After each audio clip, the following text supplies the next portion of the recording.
what's your take on private listings? Then this was a related question. So what's your take on? I'm not going to comment on this. I don't need to. Everybody. James, how about you go first? I don't want to. I feel like you talk about it privately. We talk about it publicly. This is the Real Estate Insiders Unfiltered Podcast. Welcome again to the Real Estate Insiders Unfiltered Podcast. Yes, sir. I'm here with Mr. Crazy Uncle Keith. That's me. We had Mr. Dan Cooper, the founder and CEO of Gitcha. Fun to say. He's a really cool guy. Super smart, passionate. I love entrepreneurs like this. Yeah, he's a good dude. Tell the viewers and listeners about our combo. I mean, Dan has he's been in and around residential real estate. He's had a development firm, a design firm, a real estate brokerage, and now he's a technologist. So when you have that diverse of a skill set and you've been in and around residential real estate the whole time, you get some good nuggets. We talk buyer's market, how you should be preparing or already prepared. This is a big one and something too few people are talking about. The creative power of the real estate professional. Of course, we dabbled in private listing networks and some of those things. The life of an entrepreneur, how it applies to a real estate professional, some of the similarities, and what both have to do every day to be successful. Wide-ranging conversation, really smart, thoughtful, kind human. You're going to dig it. Put it in your ears, kids. Dan, welcome to the podcast. Yeah. We are excited on this beautiful Monday morning to enter the real estate industry with no drama, but we're going to give it potentially 5 minutes and we'll have something, I'm sure, pop up in the news. So we are on the eve, not to date this podcast, but we are on the eve of the Zillow Compass injunction conversation. So we'll have a little bit of so that might come up in the middle of our entire pod today. So anyways, never a dull moment, my friend. Good to see you. good seeing you. Thanks for having me. Dan, you haven't been on the pod yet, right? It's your first time? No, it's first time caller, many time listener. Well, y'all are in for a treat. 4 years. How long have you guys been on a podcast? Has it been 4 years? No, 2 years. 2 years. 2 years. It feels like 4 because I've heard almost everything. So yeah. So you need a hobby. That's what we learned. I do. Well, our guests are in for a treat. For context, why don't you give them just your speed round background? I know you've been a developer of homes and a developer of tech and done some interesting stuff. So walk us through your background, Dan. Yeah, I like to say I'm trying to cross off my real estate industry bingo card. I've been really fortunate to be exactly. Have you ever run an MLS? No. Do you want to run an MLS? No, I did see there are a few jobs available. How about a real estate franchise? You want to do that? You're welcome to. No, I got one brokerage. I think that's enough for me, not 600. Yeah. No, you guys, I started as a developer, designer, builder back in 2004. If you guys recall that time, it was the heyday of the market and things were fantastic until they weren't.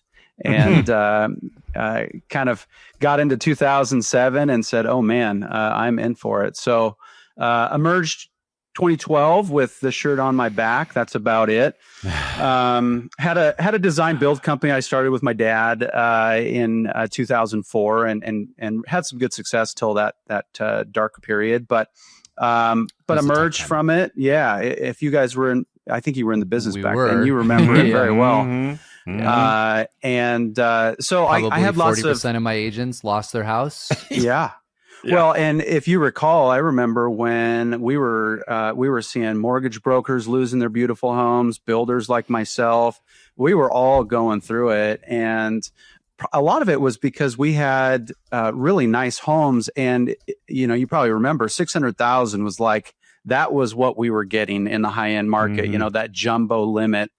And so I was in the same boat and so got out of that period, focused on rebuilding my business again, barely survived it. But I had an idea and a new perspective as I emerged from being a seller and trying to sell my own home, capture my equity. So got through that, had this idea that I sat on for a while and then got back to the pain work and And then 2019 decided to get into real estate, which was great because May of 2020, we launched our brokerage. There was a few things going on then. What was May of 20? Right. Yeah. Pandemic? Yeah. It was a great I was like, my timing is impeccable. Don't follow my timing on anything. Yeah. Next time you're thinking about launching a company, will you tell me so I can prepare accordingly? Just go the other way. Go the other way. Yeah. But yeah, so launched that. And then, of course, it worked out famously because things went crazy. It was, like drinking through a fire hose. It was learned because I've never been a real estate agent. I'm not a real estate agent. In Oregon, we can own a brokerage if we have a practicing principal broker. And so it kind of allowed me to sit back and watch things through a little bit different lens. And that's when I started seeing affirmations of that idea that I had hatched back in 2011, this need in the real estate market, this tech product. And so we named it Gitcha. It started in 2021 officially with my son-in-law. And here we are. We've been after it ever since. Just for context, what was the idea? What does Gitcha do? And then we'll move forward. Well, it kind of Gitcha has evolved and morphed over time. As you know, we've had a few things that have maybe required it to pivot. But I think really the premise of it was supporting buyer agency. Now it started a little bit differently, and I can explain that. But really, I should probably tell you what Gitcha is and what the Cliff Notes is. Yeah. We'll Gitcha, come back to it, but go there real fast. Yeah. Perfect. Yeah. Just so you know, Gitcha is basically it's a conduit where you can take the demands of your buyer as a real estate agent. You can take those demands, put them in a uniform listing, which we call a buyer want listing. And it's similar to like a for sale home, for sale listing. And then we give them ways to broadcast that listing. So to do this, we've created a dual platform solution. One that is kind of that public facing side, that portal like side, and we call that Gitcha. And then our MLS integration, which we launched earlier this year, called the buyer listing service. But I can kind of get into how we started that. We'll go in deeper on that in just a few minutes. So it gives a little bit of context to the idea you've been sitting on. So, all right, Keith, you got your favorite one to always ask. I'll let you go first. Book, podcast, you listen. Book, podcast, which one, why? Well, I only listened to 2 podcasts. I listened to yours and I listened to Rob and Greg's podcast. Okay. I'm so sorry. That's it. Yeah. One of them has a few more F-bombs than the other one. Okay. So book. Let's go book. I always start the year reading a Robert Greene book. Have you read any Robert Greene's books? Give me some titles. I don't think so. 48 Laws of Power. Oh, yeah. I just love the lessons on human behavior and strategy and all the historic examples he uses. But I was thinking about this and I thought, you know what? This is the one I just finished. And if you have read this book, know that it's a reread. Look at the cover on that one. Yeah, can you see this is vintage, man. I've read this like 10 times. But I almost thought you pulled up an MLS book for a minute. That was weird. For people who are just listening, not watching, he held up How to Win Friends and Influence People. How to Win Friends, Influence People. I love the base of it. It's just become genuinely interested in people and their perspectives, and everything else falls into place. How old is that book? I could look it up, but I'm guessing. No, but like literally the physically of that book. Oh, that one. This one. Yeah. 1954. That's why I wanted to ask, but you couldn't see this for listeners. The thing looked like it had been used a lot. So I don't know where vintage, man. That's awesome. Honestly, I don't know where I got it. I probably stole it from a library or something. But perfect. Yeah. Originally came out isn't it wild? And then we'll get back to like what we're supposed to talk about. But that book was originally published in 1936. And I've still been rereading that book every couple of years for the last 30 years. That's wild. Yeah. The principles last the test of time. Timeless. Yeah. Timeless. All right, James. All right. If you could have lunch with one person current historical, who would it be and why? Apparently the librarian, so you give her a book back. I guess. Apparently. I need to give her a book back. This is such a great question. A lot of people came to mind, but I'm always intrigued to hear what other people say on your last podcast. For me, it was my grandfather, my late grandfather, who I lost when I was 9. And when you're 9, and if your grandfather is your hero, like he was mine, and you lose him early in life, it really shapes you. So I know that a lot of who I am is from those short moments that I had, but I'd love to have lunch with him. And he was so well respected. So here's a guy that led a newspaper for 40 years. And he was also a civic leader. And so I'd love to hear his thoughts on just business philosophies in general and leadership, but also on media. What would he have done to evolve with the times in the newspaper? And then also, what does he think of your podcast? I don't, these are questions I'd ask him. I'd have him would on. Have some great things to say about our podcast. Oh man, yeah. I just know these things, Dan. All right, man. Well, that's a good one. Funny, you and I are similar in that. That's who I would want to sit down with my grandfather. Yeah. So awesome. All right, so let's do this. What is the problem that you set out to solve in residential real estate? Let's go there. So we've got this product you've been working. You had this idea in 2011. You obviously sat on it a while, and now it's been born. It's out in the market. So kind of give some foundational background on what you're trying to solve here. Well, back up to 2008 when I needed to sell like so many other people. And my house, beautiful house, I built it. It was about $900,000. At least that's what I thought it was worth at the time. And then 3 years later, 3 different listing brokers, dozens of fruitless showings, open houses.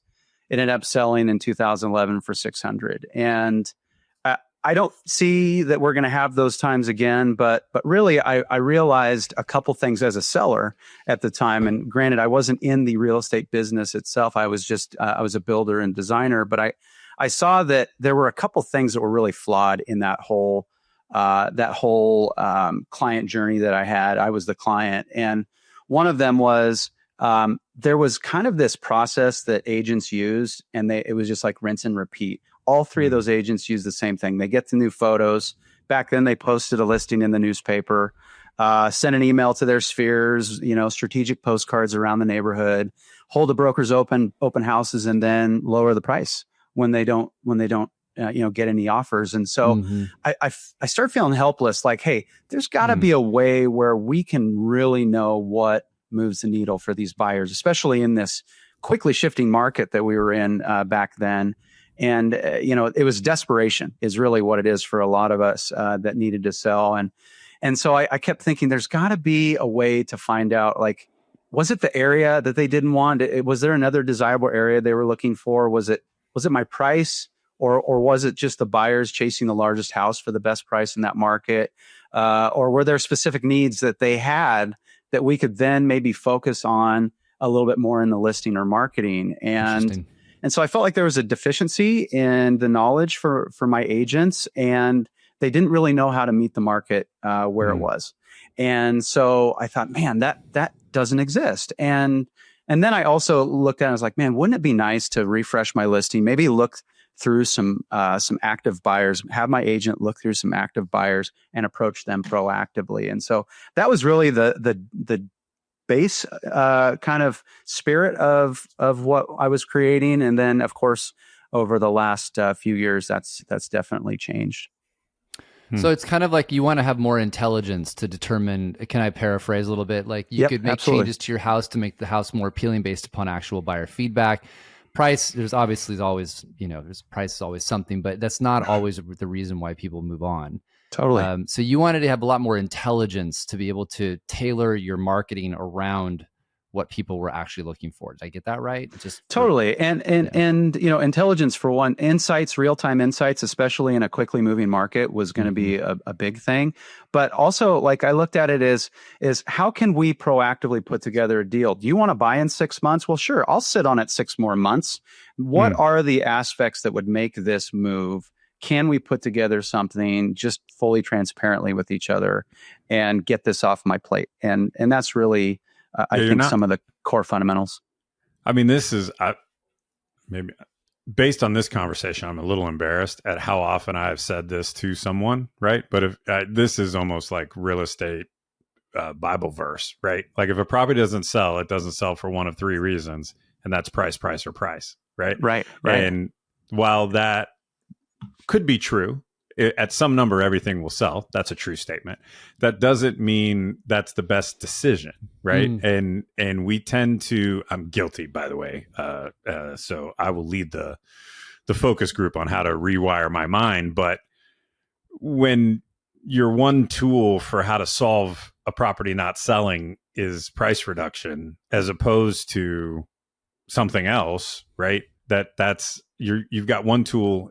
You use it for everything. Like if your one tool is a hammer, then everything's a nail, right? Yeah. And there's probably more nuance to it than that, right? Well, totally. Like, what have you found? Like, what through this process? What have you that. found? Like, is it? Oh man, is it? Well, I think we've found that a lot of times the devil's in the details. Here's the thing. We'll probably talk about private listing networks, but there's a reason why private listing networks have grown. I know you don't. Yeah, I'll do the talking.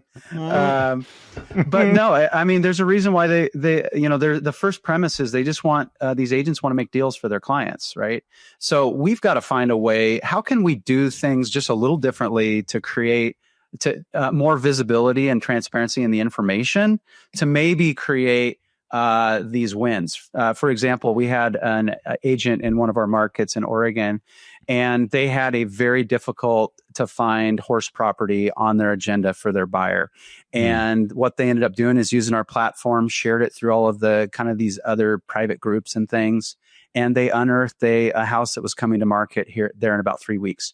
And they had been looking for 2 years, and they found their dream property. That is kind of the way that we see it going, is how can we create deals in different ways? Is this a caveman, which I'm known for, description of a slick tech product, but is it sort of like the age-old realtor marketing meeting or office meeting where you do buyer wants and needs, right? Yes. And you sort of stand up and tell everyone, I got a buyer, they're getting pre-approved, but they're looking for this horse proper. But it's that digitized and on steroids. Is that sort of the thought process? Well, yeah. I mean, so when I started the brokerage, I sat in the first meeting and they go right, my principal broker goes right to, okay, wants and needs. And I was like, oh man, and then I found out about these Facebook groups where it's like wants and needs or haves and wants. And I'm like, why are we doing this in such an archaic manner? Can't we package this in a little bit better way where we can search and filter and then we can market these things? And that's really where it kind of just started evolving. Well, now you got me asking the question then, because here we go. Get ready. Jeez. Private listings. Go ahead, James. All right. So maybe I'm missing it. I'm sorry. I'm actually just trying to compute. This also shows everybody these are not pre-recorded shows. These questions are off the cuff. Yeah. If the data was available for people to see versus in all these groups, I guess the buyer wouldn't have to have these wants and needs. They'd be able to identify properties. Am I missing something, Dan? What am I missing here? What am I getting wrong? Look, everything has been, we've designed this industry based on serving the seller, right? And so at what point can we serve the buyer a little bit first, especially in these shifting markets where it'll maybe nudge sellers that have been reluctant to enter the market. And all of these ways that these agents can position this information and then work with their clients. Did I get that clients. Then is your idea? The idea maybe is more of like a buy side database of people looking for certain things, and a seller can go, "Oh, there's somebody looking for my exact house. I want to let them know that I have a property for sale." Is that? Did I get that a little better? I would like to say there was someone was speaking at the NXT conference in November and said there was a really great opportunity for MLSs to do this. And it's really weird, right? Yeah. And I was like, this guy knows what he's talking about. Yes. Yes. Okay. Does his last name exactly right. It rhymes with Gwiggins. Yes. So I just want to make sure that I got that. So the idea here is that, and I'm fully on the same page now. So like we're talking about having buyers get very specific about what they're looking for, and being able to match that up with potential sellers. And so to the kind of the point is, we're able to really get specific on what somebody wants. We're getting there, by the way, further now with AI search, starting to get a little bit better because, obviously the ability for AI to look at the images and see what's going to get us a lot more detailed on that. But very finite instead of having to tour every damn house on a website. It's like here's the 6 properties that might be that. Or here are 6 potential sellers that are not actually for sale yet, but are homes that you may want too. would fit your criteria. Is that a long-term strategy as well? That's it. And really taking it a step further and putting these on MLS to where the MLS becomes a two-sided network, right? Because where it should be. Yeah, because if we have all of this information listed, what can the sellers do to get their people off of the market, right? Or off the sidelines? Hey, I think it's a genius idea, by the way, just so you know. Thank you. Everybody should be doing this in every MLS. So appreciate that. I'm putting that in the pitch deck, buddy. You need somebody to say it in front of all the MLS executives. Just let me know. So yeah, thank you. We're working on it. And the piece that I think gets under communicated and represented is beyond the data, right? Like you might have, I just have found the creative approach that agents take for their clients is unparalleled, right? And again, you've got a seller, maybe it's paid off. So like they're fine with a 120-day escrow, right? Yeah. Like no skin off there. Wait, you're going to give me the price that works for me and we'll still remove contingencies in 14 days, but you need us to ride this escrow out for a while because you're closing on a 1031 exchange. You're going to roll that money or whatever, right? Like bingo. That is where agents, in my opinion, shine, is their ability to think creatively, to ask the right questions, to get to things that I'd say great agents, this is totally I'm pulling this out of my, I don't know, at least 3 or 4 deals a year, great agents put together that other people wouldn't. And it's because they're creative. They ask the right questions. They'll say, hey, seller, like, this is going to at least sit on the market for another 60 days anyway, probably, right? And then you're 30 days and then 30 more. What if we just had a longer escrow and that gave my buyer time to do blah, blah, blah? Would you be all right with that? My seller might be. Write it up. Let's see, right? I've never asked him. Those sorts of things, I think, are not. It's the art in the science of residential real estate and very hard to squeeze into some. But we're going to get there, though. The more it's funny, we're going to get there. And this, what I mean by that, Keith, is to Dan's point, the more data we have on what the buyer wants, and then the more data we have on what the seller's willing to do potentially, like ahead of time. And then what I was going to say was somebody should create a really cool like AI piece on offer strategy or different strategies on how you can get creative on these deals, because the problem we all know is that 95% of agents aren't trained on that stuff at all. Totally. Unless they've got a really good mentor to help them who's done it for 30 years, who can actually think about, oh, you know what? Here's one I did 20 years ago. Try this idea, right? Like this idea list. But man, you're so right though, Keith. Like you could get really creative if you know what to do, and people are willing to do things, Yeah, and you look at, we haven't had to worry about it on the seller side in a long time because if multiple offers or if a deal fell out, you put it back on and 36 hours later you were back in contract. Like it was inconvenient, but it wasn't like terrible. Nobody's even asking the seller if they want to carry paper at a lower interest rate than what somebody could pay today. Like there's tons of people that have shit tons of money and be like, well, I can make that an investment. Why not? Like nobody asked the question. Right. So, yeah. Well, I also think that it's, you've got this opportunity to tap into that data, as you were saying. Like I was thinking when I was a builder, wouldn't it have been great to know exactly what people wanted to build, what they wanted as features, where do they want to go? And then also like, we can plan better as communities. I mean, the sky's the limit as long as we give a forum to these buyers agents to communicate these things. A voice. Yeah. All right. Yep. All right. So what's your take on private listings then? This was a related question. So what's your take on, I'm not going to comment on this. I don't need to. Everybody. James, how about you go first? I don't want to. I feel like. Nope. I mean, look, we made it to 20 minutes in, so that's pretty good. Relevant to the conversation. It is. No, it is. It is 100%. How do you address that then with what you're trying to build? Well, I think we had the opportunity to do private listing networks from the beginning, and in our pivots, we really considered like, okay, what is the fit for us?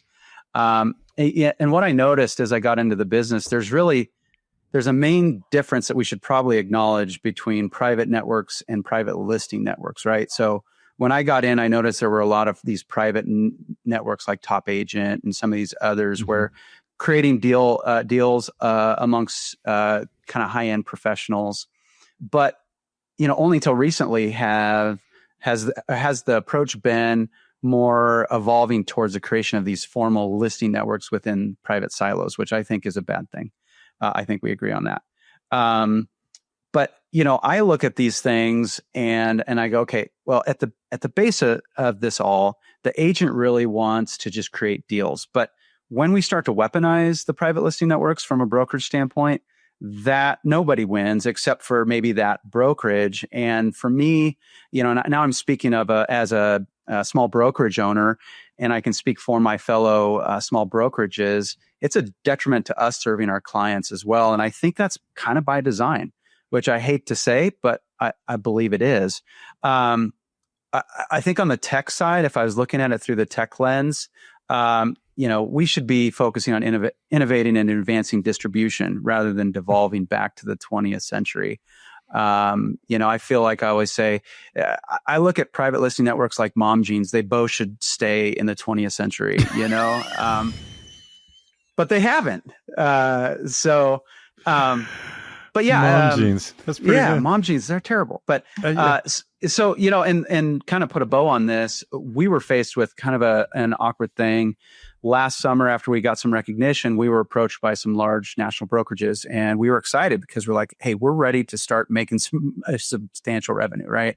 And we met with them, and each of them really wanted to know if we would build this as a private listing network of sorts for their national operations.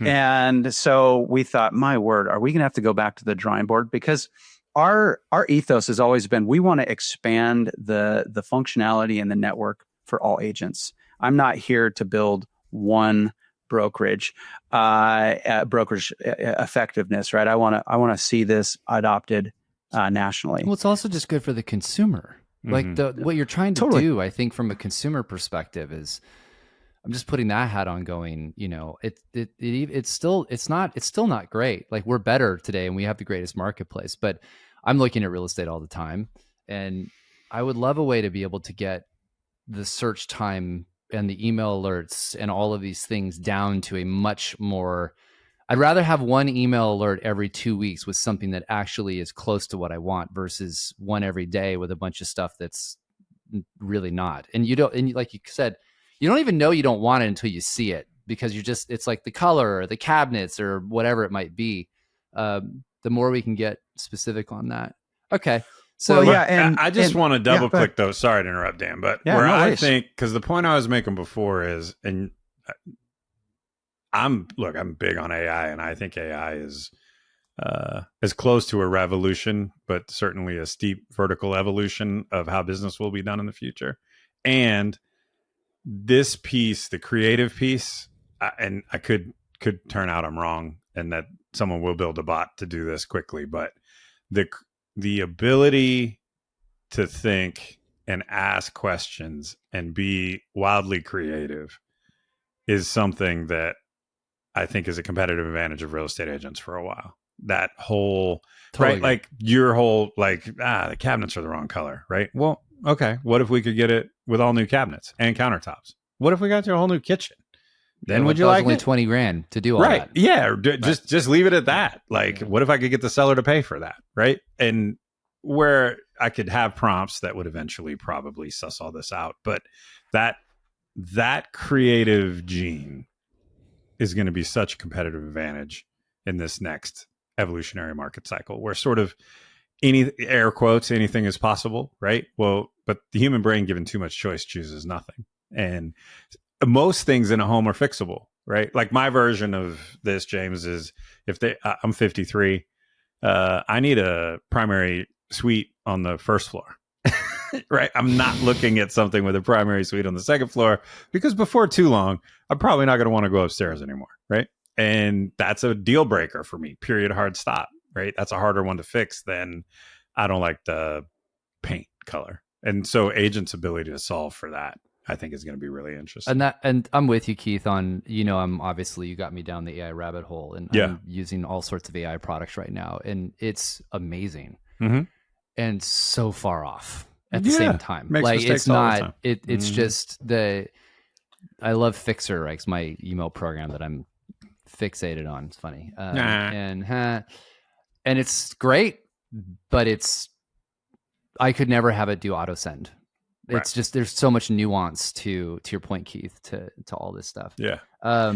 Well, don't you feel All it's right. a little bit interesting that we're having these conversations? AI is starting to, hit its stride, but we've been in such a seller's run for so many years. That's where I was going to go next. Yeah, go ahead. Yeah, that we really haven't really thought about these nuances that you're talking about, right? Because we haven't needed to. Yeah, if we're going to rely on language models, shouldn't we give it more input?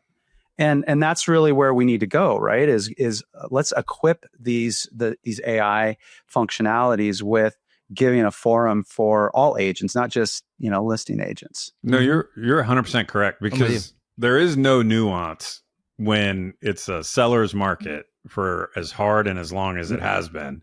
There's no nuance in "F you, pay me," right? Which has basically been the market we've been in. I waited till James took a sip. Yeah, but you didn't say it, so it's like it's the best part. Yeah. But there's no nuance in like, hey, I'm the seller. There's 15 more of you around the corner. Good luck, right? That's not a time for nuance. But we're entering, and some markets we're there, and we've been there for 6 months. The ability to think creatively and have nuance has real value in a buyer's market compared to a seller's market. Am I missing something there, or is that accurate? Oh, I would say that's extremely accurate. I think it's pretty clear that many of us forgot that the buyer's market does come around every once in a while. I mean, every once in a while. Yeah. Yeah. I mean, look at iBuyer programs. They were built by people way smarter than me, funded very well. I don't know. And look at how it worked out. It isn't working out, right? Here's a stat for you. And this is from my friend, what I call Mrs. Grok. She told me this. Okay. So 13 years since our last buyer's market, only 15% of current agents were practicing real estate back then. So think about the 85%. What was the time frame? When did you say? From second quarter of 2012 is when we kind of started hitting the even, makes sense. the even market. And so like the mentality that we've been living in, and think about all the evolution of tech, right? Mm-hmm. We had like 200 products in 2012. We have like 3,000 products now. So I none of them have needed to kind of be developed through the buyer's lens. It's all. I have a really good idea I want to share. Yeah, okay. So I'd love to hear it. We're moving to lots of inventory, right? So lots of choice, fewer buyers. I want to create a place where all that inventory is hidden. You can do that because there's so many buyers out there that I think it's a great idea that we take that. You got me. See, I didn't think you were headed there. Did you get that? You see, I got you on that one? I didn't think you were headed there. See, I knew you couldn't help yourself. I just wanted to be a smart ass. I just think it's funny on this Monday. Well, here's my point. My point, though, is that you're literally what you're saying. We haven't been in a buyer's market for a long time. And everybody seems to forget that the market shifts. And at some point, buyers are going to be in control, which, by the way, we're getting there real fast. Or Florida, if you're listening, you're there. Yeah, right? You're there. You don't need me to tell you. Yep. Anyways, go ahead. Well, what happens when, this whole debate on these private listing networks has been about seller's choice? What happens when it isn't the seller's choice? Right. You're going to restrict visibility of your listing in a buyer's market. I would think that would be bad for business. The thing is your three phases of marketing better be broad, broader, and broadest. That is your 3-phase marketing program. And right? Am I wrong? That's pretty good. No, that's pretty good. I've been shy on my opinions. So but I just think that, this is a buyer's market's the great equalizer, right? People are going to have to learn how to do things differently. And even to take this beyond private listings, like this is anecdotal. I didn't have Grok pull stats for me. So well done. I wrote that down and now I will deliver that as if I'm a deep researcher. But perfect. I was speaking at an event. I don't know, there was maybe 100 real estate agents in the room. And I just asked, how many of you in your whole career have never done a price reduction? And there were a bunch of liars in the room because 87% or whatever did not raise their hand. But I know the truth. 80% of them have never done a price reduction. Never. And there's a whole new skill set that you're going to need to learn and develop. Yeah. Mm-hmm. Well, do you remember, and I know I'm dating myself, but as a seller in 2010, I remember when I was offering 4% to buyer's agents. Yeah. Like, and that's because I just want to get a deal done.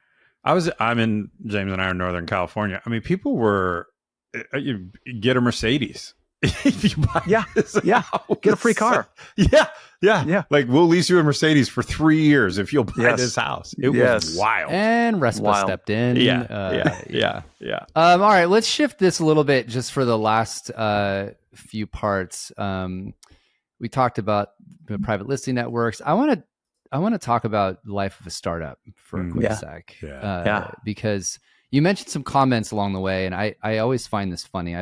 Keith and I have been in lots of companies and started companies. Some of them are great, some of them haven't been. It's like a typical story. But the one thing when they people think the title of CEOs, it's like, oh yeah, first class plane tickets and like hotels and all of this stuff. And I'm like, I don't want to do any of that shit. Like, I don't want to be on another plane, but talk about that a little bit. Cause you mentioned just in your comments, you've pivoted multiple times. So go deep on that. Like you have this idea, 2010, 11, I think you said when you first had it. Yeah. You didn't really get this thing moving until you said 2021 roughly. Is that right? Yep. So you've been sitting on that thing for 10 years. Yeah, I was reluctant to jump into uncharted waters for me, right? I'd always built companies that were kind of like more of like a brick and mortar. They were proven commodities, and you get into tech, and sound business principles go out the window. You know, they really do. It's like, hey, give me a bunch of money, and then I'm going to blow it. I'm going to get a really great burn it. They literally call it burn. Burn. Yeah. And so I was reluctant, but so I wanted to make sure that I was reading the room, and I was like, all right, is this something needed? And so once I had my brokerage, that's when it was the final nudge where I thought, okay, this is really the way we need to go. But then you also have to go into it with eyes wide open and understand that you only know what you know at that given moment. And you have to be ready to pivot. And we've pivoted twice. I mean, we started in we launched in 2023, late 2023 as a agent to agent only. And then after 30 days, all the agents were coming to us going, well, how do we meet new customers? And we're like, okay. So then we added the ability for consumers to see the product. And then we had other agents go, oh, now you're trying to replace us. And I'm like, my word, what, we can't win, right?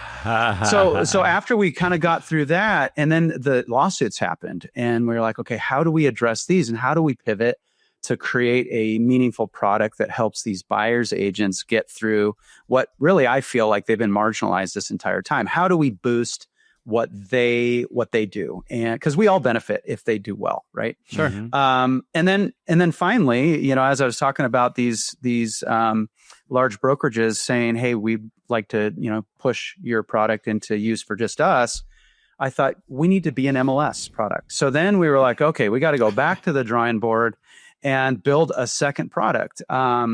It worked out because now we have these two products that work in concert with each other, but it really is it's an example that when you're a startup, you have to go in always listening, trying to find what is your fit, and then chase that market once you know. And we realized after burning 2 years of revenue and cost, like, all right, how do we create a product that's actually going to get in the hands of everyone? That's why we created an MLS product. And now we're in the throes of what is the MLS sales process. And it's a journey. There's no question. It's a journey. I have a question because I hear what you said, the whole, like, got to pivot. It's never a straight line in business. Verl Workman has a good one. He says, stop using pivot because when you pivot, you pick up your dribble. So that one always stuck with me. Yeah. Anyway, total aside. Unless you're in the 2025 NBA and you can do whatever you want. Then it doesn't even matter, right? Exactly. Yeah. So how do you balance? I always hear grit, stick to it, never quit, right? Like, how do you, that's a component of being an entrepreneur and being successful. But also you've got to, I don't know, hit a crossover, not pivot, but you may have to hit a crossover to get to where you want to be. So how do you balance the need for like unwavering determination in your product and where you're headed, but with the need to adjust and to tweak and to make it different to fit as things evolve? Because I think this is something real estate agents, when I say entrepreneur, I think real estate agents are entrepreneurs, right? They have many of the same struggles as a startup. So how do you balance that a paycheck? Yeah. Like, how do you balance the grit versus pivot or crossover, which I'm trying to switch it to? Well, I think it all starts with understanding that not knowing is okay. Not knowing everything is okay. I mean, we've become, especially in real estate, 13-year seller run. I can put a sign in the yard and it sells.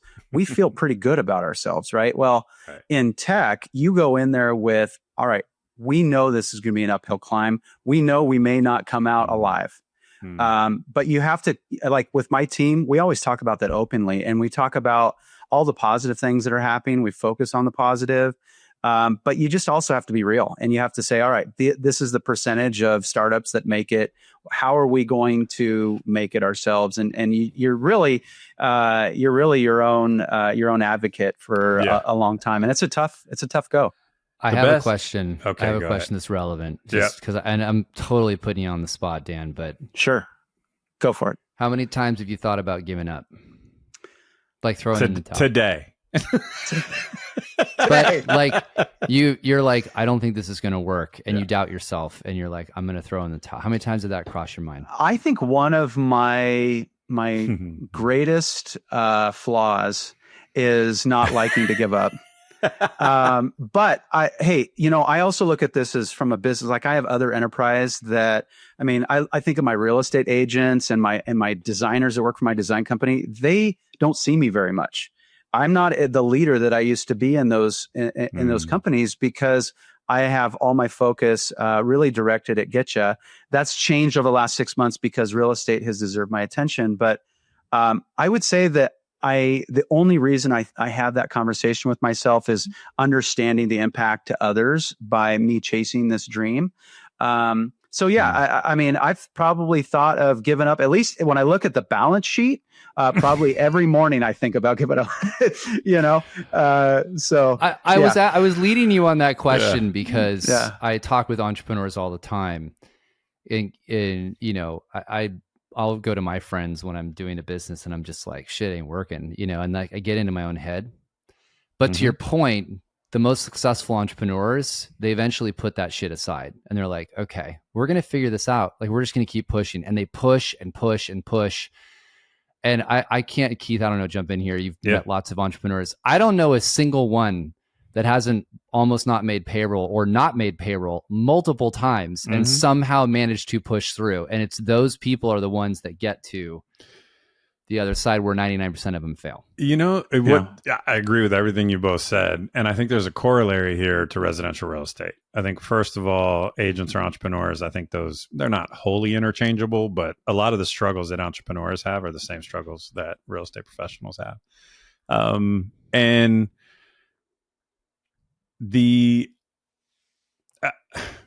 I think many agents should, whether or not they do. And I think it's similar for entrepreneurs.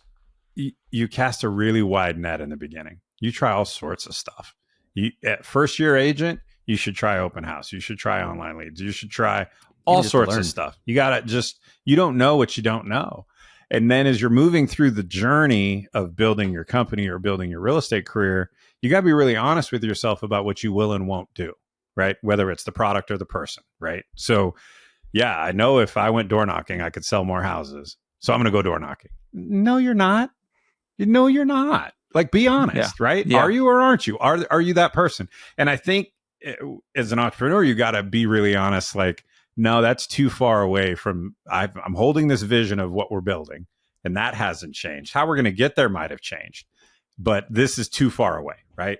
This is jumping the shark. And if we make this pivot or change, it's too far away. And I think agents struggle with that same sort of, should I start a geographical farm? I know I'm supposed to do pop-buys, like all the things, right? And so you start really wide, identify what works and is profitable. Those two things are really important, because I think agents sometimes identify what works, but it might not be profitable. So identify what works and what's profitable, and then go from really wide to insanely narrow. And that is all you do is these one or two things: sphere of influence and open house, sphere of influence and geographical farm, sphere of influence and something else, right? I have found in my entrepreneurial career, it's not really dissimilar. The things are different, but that thought process is the same. How do I hold this vision? I can't let it get too far away from the vision. and then try a bunch of stuff until something hits, and then you're like, yeah, okay. Well, you're talking about niche building, right? I mean, every good real estate agent has their things that they do very, very successfully. Yes. And so just like in the tech start, like how many different products are the same thing that we see in real estate tech? We see a lot of different things. Like one thing I'm impressed with Ray's, James' company. It's so different, right? Like what we need innovation that is different and that is timely. It's just those of us like myself that self-fund it, you eventually that confidence is also comes down to the bottom line, right? It matters when it's your wallet. Yeah. So that's we've got a niche and we've built it, but hopefully I don't have to make a harder decision. All right, Keith, take us home with the last question. This is the last question we ask everyone, Dan. And since you operate a brokerage, my guess is your answer to this is at the forefront of your mind. But since you are a brokerage, what is the one thing you'd implement today to help your business for the rest of 2025 and into 2026? Well, this is a little self-serving, but a little timely too, right? Yeah. I think it goes back to what can buyer's agents do to serve their clients, and I think it's treating their clients like you treat your for sale clients. You know, there's so much more front end work you do when you have a listing. Why don't you apply that same kind of effort and innovation to your buyers? You can't all of a sudden now just say, don't worry about it. I'll take you through these houses because the seller pays me.